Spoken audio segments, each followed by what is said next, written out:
Welcome to Real Redux, the movie podcast where me and my dad revisit cult, classic and genre films and talk through what works, what doesn't, and why they still matter, at least to us.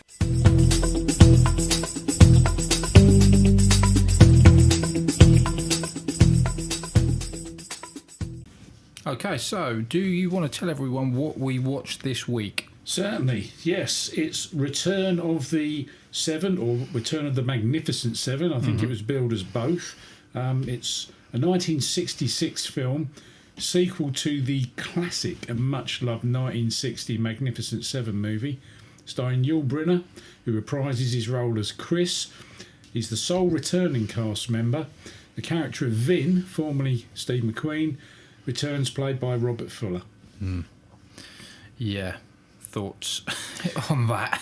Yeah, it's well, the biggest problem in the film is that the three survivors at the end of the last film, there's only one is played by the same actor in both films, and that's Brynner. Yeah, there's a big downgrade as well. Yeah, like a big downgrade. Yeah. The new actors, I mean, they're all lightweight. I mean, no disrespect to them as actors, but compared to the original cast, they are lightweights, and they just don't seem to carry off the role of the specialist gunslingers, do they? No, I mean, the cast in the first film though was difficult to beat. When you think what we had in there, you know, we've got McQueen, Bronson, Coburn in the original one. The thing is, and I think there might have been an effort to do it again, that cast looks better in retrospect, right? In 1960, that wasn't necessarily an all-star cast. No, that's true, actually. Not by 1966, they'd all broken out. Yeah. But in 1960, maybe not. I think it was a mistake to bring Vin back in any capacity once they realised they couldn't get McQueen, because apparently there was a potential chance that he returned, and eventually it got canned, and I think he made Nevada Smith instead the same year or the year later. Yeah. Well, interesting in this film, The Return of, it was poorly received on release. And one of the reasons McQueen wouldn't do it was he felt the story was weak. Same village, same scenario. He didn't think there was enough in it. And interestingly, on Brynner's front, he didn't actually. Well, the story is that Brynner didn't want McQueen in the role. Yeah, that's right. He felt he was a scene stealer, and I don't think they got on particularly well in the first film. Big egos, big stars. Yeah, it worked in the first one, and you got the chemistry from them, but revisiting that again, I think it would have been. It's so samey to the first one. Yeah, it would almost be like just carrying on the same movie. In a way, in that respect, they had to have some new they had to have some new characters because they're all dead, aren't they? They did. Yeah, I think other than McQueen, and I think maybe one of the others got away. Yeah. I think one of the isn't it the chap who played the Mexican who stays in the village? Yeah, he's I think a character who's revisited. He's a character who's revisited. You're right, because he's his friend, and Brynner does it because it's his friend, and his village is being terrorised again, isn't he? That's exactly right. But looking at the new guys that came in there, you know what we've got there. It's not a bad list. Warren Oates is a notable. Warren Oates is a notable one. Yeah, I mean, he's okay. He's not quite as good as he would become. Yeah, we've got Claude Atkins, Robert Fuller, Warren Oates. In there, and Fernando Rey turns up as a priest. I like Fernando Rey, French Connection. And interestingly, I don't know if you've seen this film, Light at the Edge of the World. Yul Brynner plays a rather sinister pirate captain who goes to a lighthouse at the edge of the world, strangely enough, and terrorises them, and Fernando Rey's involved in that as well. So the two of those in a bit of a switch role scenario. Yeah, Brynner that's is the interesting. baddie. Yeah, good film. Fernando Rey's got a lot of credits, actually. He has. He's someone that pops up a lot in this era. Yeah, I like him. He's a solid actor. I mean, this is, of course, from an era when sequels were not common at all. This must have been one of the first sort of franchise sequels. And there would go on to be another two as well, where they changed altogether. One of them is arguably better than this. Is it Guns of the Magnificent Seven and the Magnificent Seven Bride, I think, or something? Yeah, Guns of the Magnificent Seven, I believe, is the third. Yeah. And Magnificent Seven Ride is the fourth and was an Italian spaghetti western production with Lee Van Cleef in the Brynner role, which I actually think would be quite good. Yeah, that is good. Interestingly, the music, which is, I mean, it's ingrained. If you think of a western, it's ingrained in everybody's soul. If you like movies, Elmer Bernstein, he received an Academy Award nomination for the return of as a re-recorded version of the '60s soundtrack. It was a re-record, so which could get him nominated. Yeah, that's exactly right. If you hum that song in any place where there's human beings, if you hum the Magnificent Seven, they know instantly what it is. Yeah, of course. Yeah, it's iconic, they got that right. You know, with a re-record that really works. It's still, even the scenes with the sort of Poundland cast, you know what to expect. They were still great with the track over it. Yeah. Well, I mean, likes and dislikes. What were your thoughts on what you were seeing in front of you? It's very much a retread, isn't it? The 60s westerns, I always think they look visually stunning in that sort of Technicolor 3-strip. That dusty wide screen. Really good. Ironically, this was actually filmed in Spain instead of Mexico. You're right. Because I think they had some real issues with the Mexican government on the first, or on the original. That's it. So they decided to go the route the Italians have been going and just film in Spain, in Almeria instead. But it's still got a great look. You know, that look is so unique to that era. And you're right about it being of the time, because you've got a bullfight at the start. You start with real footage of a bullfight as well. Yeah, which is quite unnerving, and you never get away with that now. Then you've got a cockfight where you've got some chickens beating the hell out of each interestingly, of course, Warren Oates would go on to star in Cockfighter in 1974, a B movie about cockfighting. Yeah.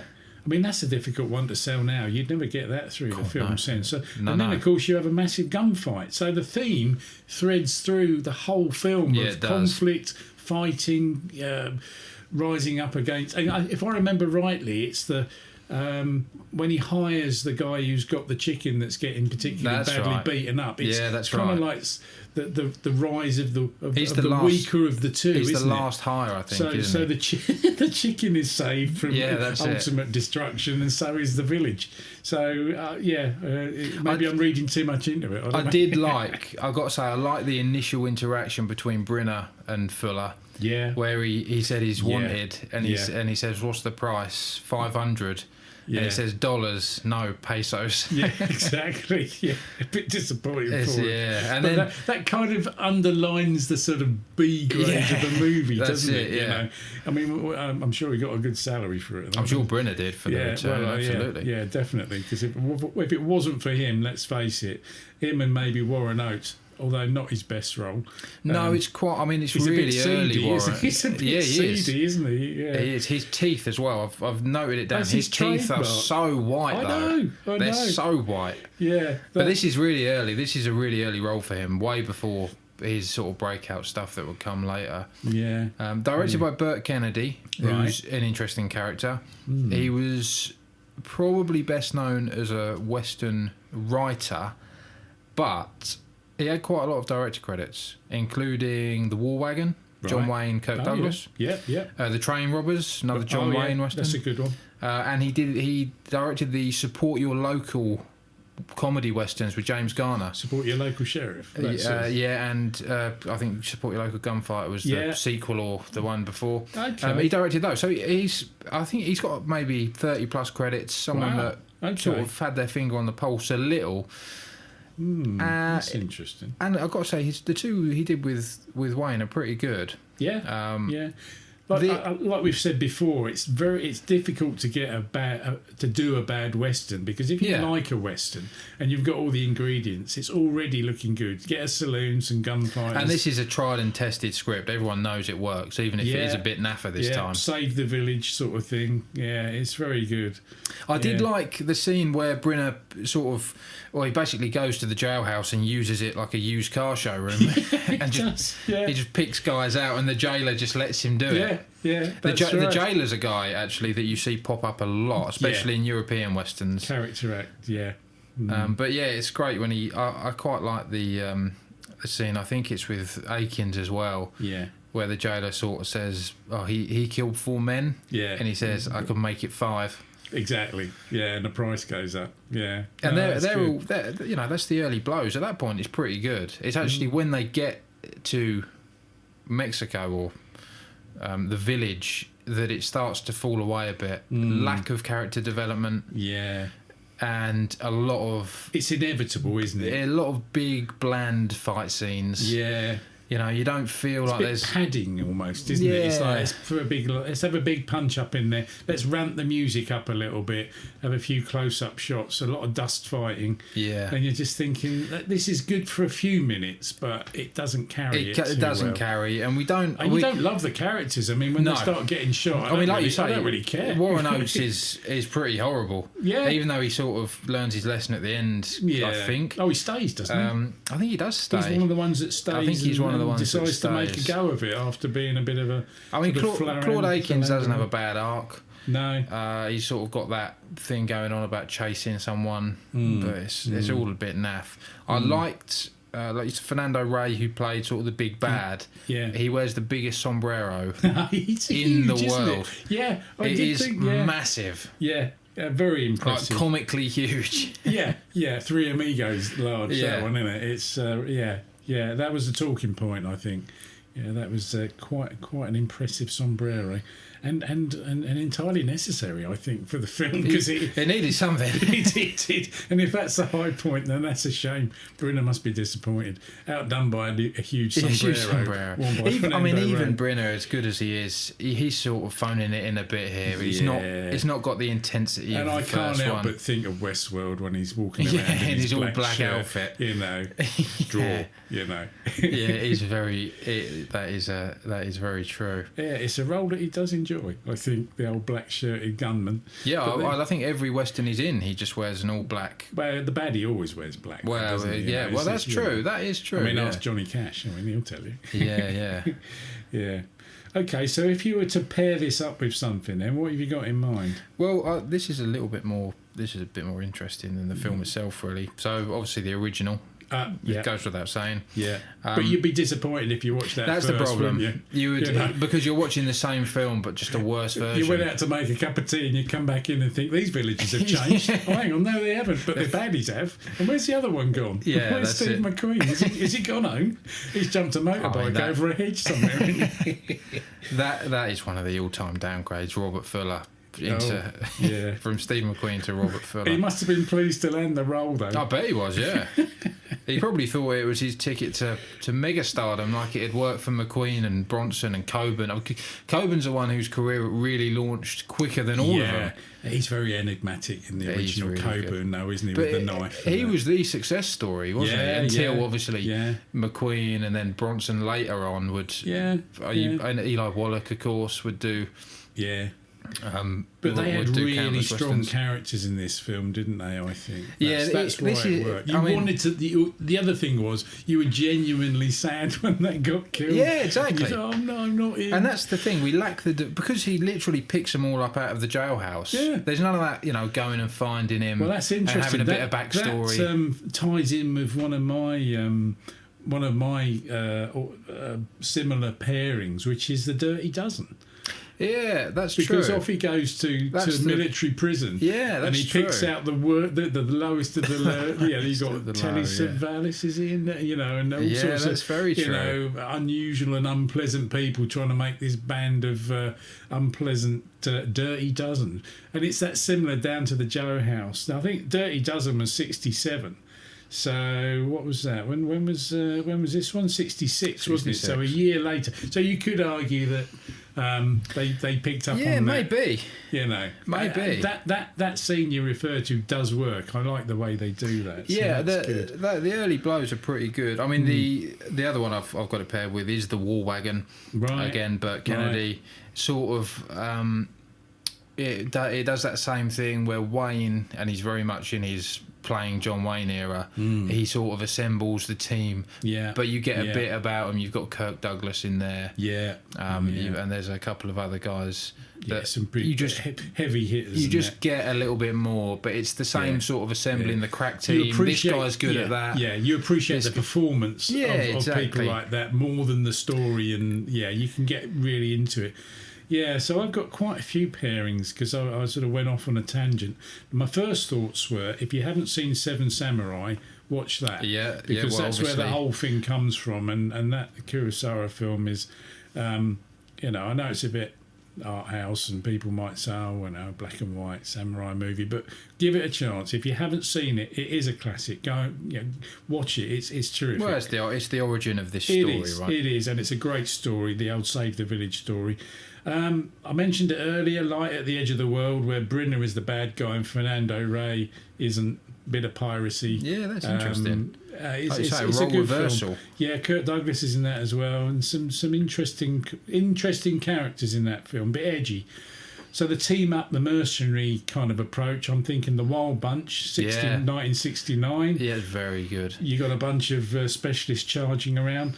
The Defend the Village spin on it. High Plains Drifter, Eastwood, 73. Yeah, that's a great match. And that's sort of a little bit of a and Pale Rider 85 as well. Yeah, same thing. It's sort of a bit of like a supernatural version on his own, perhaps. But the High Plains Drifter, he gets the whole town. High Plains Drifter is a really good one because it's the sort of a little bit further forward in terms of where Hollywood gets to. Yeah. It's a little bit grittier. Yeah. It's a bit more supernatural. Yes, it is. Paints the town red. It's a There's nice that sort of satanic element there. Yeah.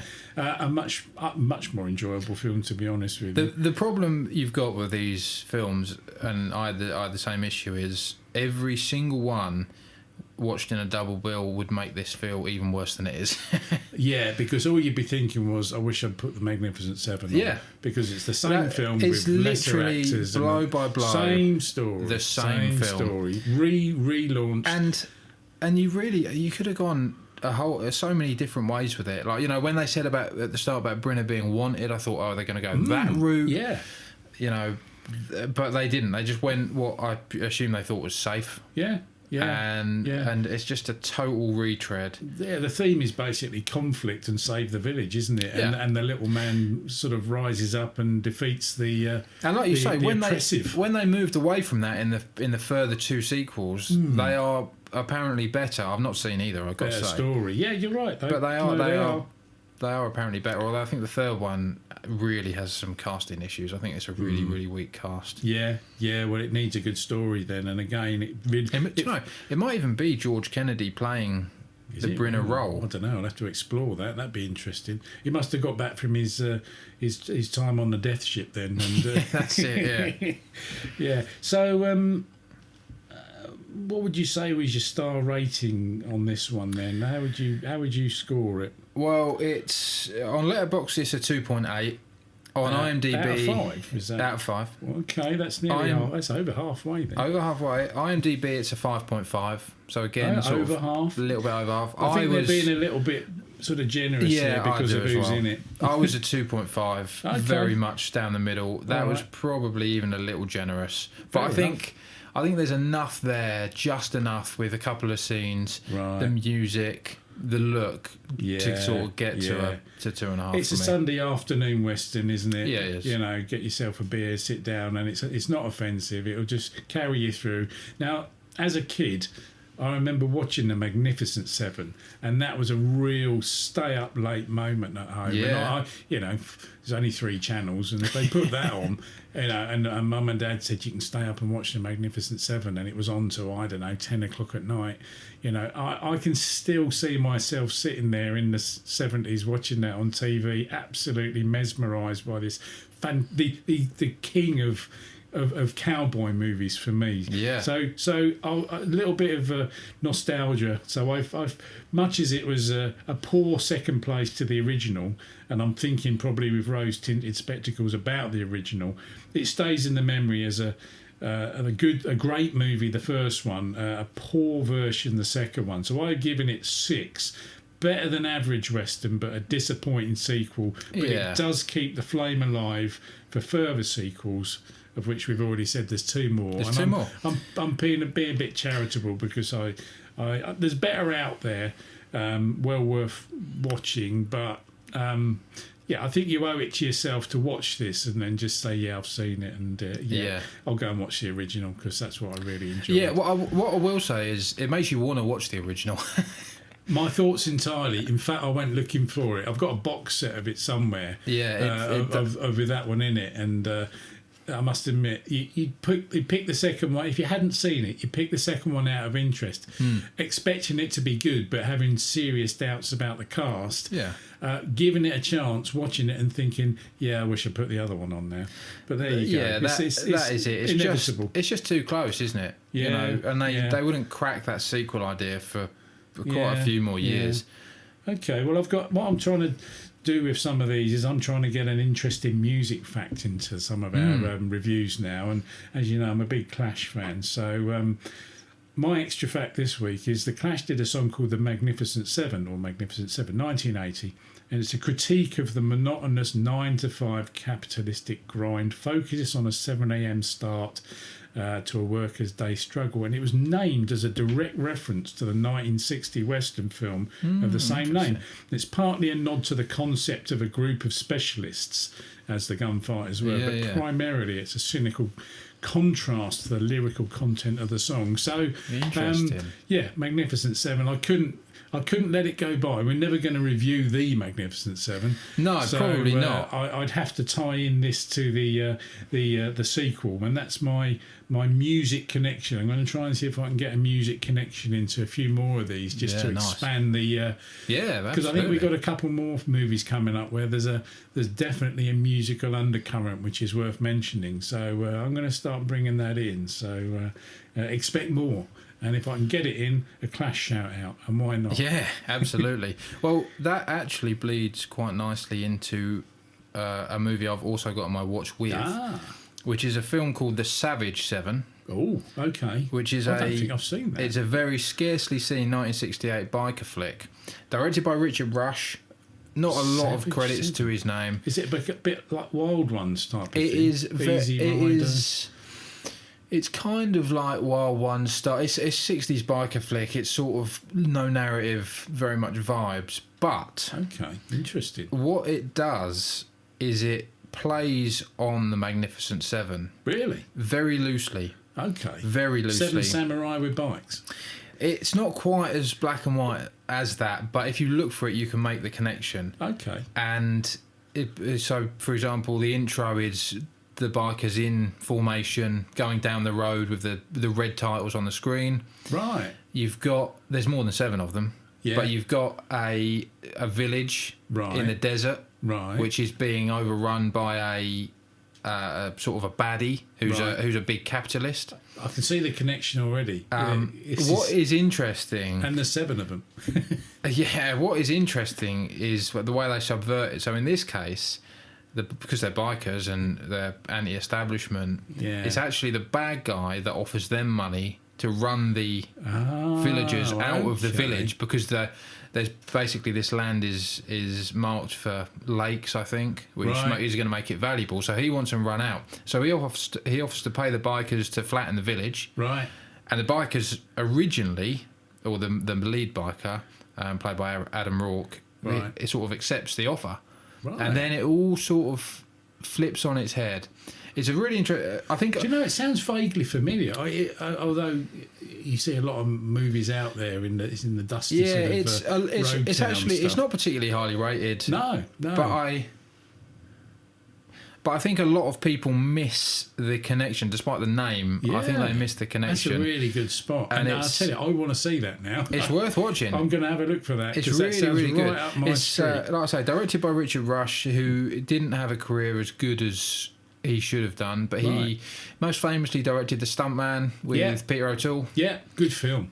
Great film. So that's his biggest one. He made a few biker flicks. He made a biker flick called Hell's Angels on Wheels. Seen it. Jack Nicholson. Yeah. Very early Jack Nicholson. Yeah, definitely. That was a sort of a pre-Easy Rider thing. Yeah, it was. It? Yeah. So the Nicholson aside, the cast in that is pretty much the cast of the Savage Seven, including Adam Rourke, who leads up the gang, who obviously leads up the Hell's Angels in that. Okay. So that's a nice one to sort of finish on. Yeah, that's definitely on my list. As a subverted version of this story with bikes. So with bikes, infinitely better. The late '60s, early '70s cowboy equivalent, when everyone went nuts for biker movies for 5 years. Yeah, it is the sort of the wandering sort of nomadic specialist not so much gunfighter, but sort of mercenary aspect to it, I suppose. Very much so. As you say, anti-hero, anti-establishment, and that was very big when that was made. It's still very much vibes, the biker vibe of a movie, but free spirit. There's a real connection, I think, to the Magnificent Seven, and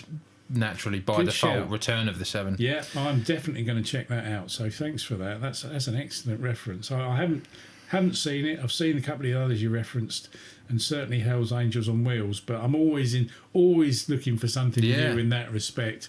Things like what's the one I was thinking of? Electric Eye in Blue. That's another underrated and not often seen movie. Yeah, it is. With absolutely, a lot of those biker movies that's not really a biker film per se, but a lot of those biker movies are forgotten though. Yeah, they are. Yeah, that's good. Yeah. But so that is, again, it's a film that the fun is more in the comparisons with this. It just falls a little bit flat. It becomes a talking point and a springboard to go and watch something better. It's a bit of a completionist movie, you watch it to complete the... It's interesting that we've talked more about other films that are better than the film itself, and I think that sums it up. I think it sums it up. Sorry, Yul, but much as I love your work... Just go and watch the original. I think that's enough said, isn't it, really? I think so. Let's ride off into the sunset on that one. Save another village. Yeah.